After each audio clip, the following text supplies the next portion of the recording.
Supreme কোর্টের দুটো কেসের দুটি নির্দেশ আপনাদের সামনে বলবো, যে দুটি নির্দেশের মধ্যে সময়ের ব্যবধান মাত্র 10 দিন। 10 দিনের ব্যবধানে আমাদের দেশের সর্বোচ্চ বিচারালয়ে কিভাবে বিচার ব্যবস্থা চলে, এরকম দুটো নির্দেশ পশ্চিমবঙ্গের ক্ষেত্রে ঘটেছে। এই দুটো নির্দেশ আপনাদের সামনে বললে আপনারা বুঝতে পারবেন যে ভারতীয় বিচার ব্যবস্থা ঠিক যারা পরিচালনা করছেন তারা কিভাবে এই ভারতের পবিত্র বিচার ব্যবস্থার যে পুস্তিকা আছে সেটাকে তারা ব্যবহার করছে।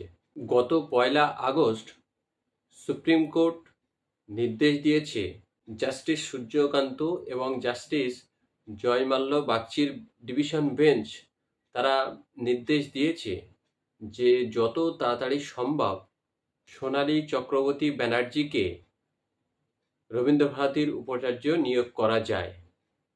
ঠিক তার 10 দিন বাদে অর্থাৎ গত 11ই আগস্ট সেই সুপ্রিম কোর্টই নির্দেশ দিচ্ছে যে ওবিসি যে সংরক্ষণ আছে এবং ওবিসি যে সার্টিফিকেট দেওয়া হয়েছে পশ্চিমবঙ্গ থেকে, এটা নিয়ে যে বড় বিতর্ক তৈরি হয়েছিল এবং এই কেসটা সুপ্রিম কোর্টে গেছে।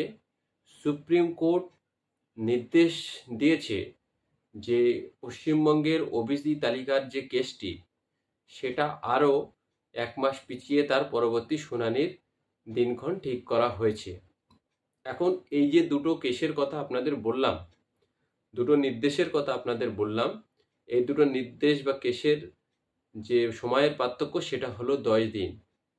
সুপ্রিম কোর্টের মনে হয়েছে সোনালী চক্রবর্তী ব্যানার্জিকে রবীন্দ্রভারতের উপাচার্য করাটা খুব তাড়াতাড়ি দরকার, কিন্তু লক্ষ লক্ষ মেধাবী ছাত্রছাত্রী যারা ওবিসির সার্টিফিকেটের উপরে নির্ভর করে জীবনের ইঞ্জিনিয়ারিং, ডাক্তারি, জীবনের উচ্চ শিক্ষার পথে যাবে, যে ওবিসি সার্টিফিকেট নিয়ে তারা যে বেনিফিটটা পাবে, যে সুযোগ সুবিধাটা বিভিন্ন শিক্ষা প্রতিষ্ঠান থেকে নেবে এবং কয়েক লক্ষ ছেলেমেয়ের ভবিষ্যৎ এই ওবিসি সার্টিফিকেট বা তালিকার উপরে নির্ভর করে রয়েছে।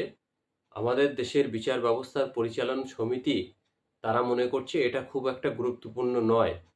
গুরুত্বপূর্ণ একজন উপাচার্যকে নিয়োগ করা, কিন্তু লক্ষ লক্ষ ছেলে মেয়ে যারা জীবনে বড় একটি অধ্যায়ে পা দেবে, তাদেরকে শুধুমাত্র এই একটি নির্দেশের অপেক্ষায় বছরের পর বছর অপেক্ষা করতে হচ্ছে।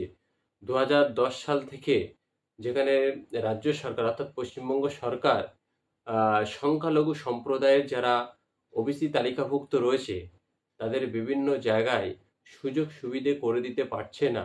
সুপ্রিম কোর্টের কাছে এটা খুব একটা গুরুত্বপূর্ণ নয়। 10 দিনের ব্যবধানে দুটি নির্দেশের কথা আপনাদের স্মরণ করিয়ে দিলাম।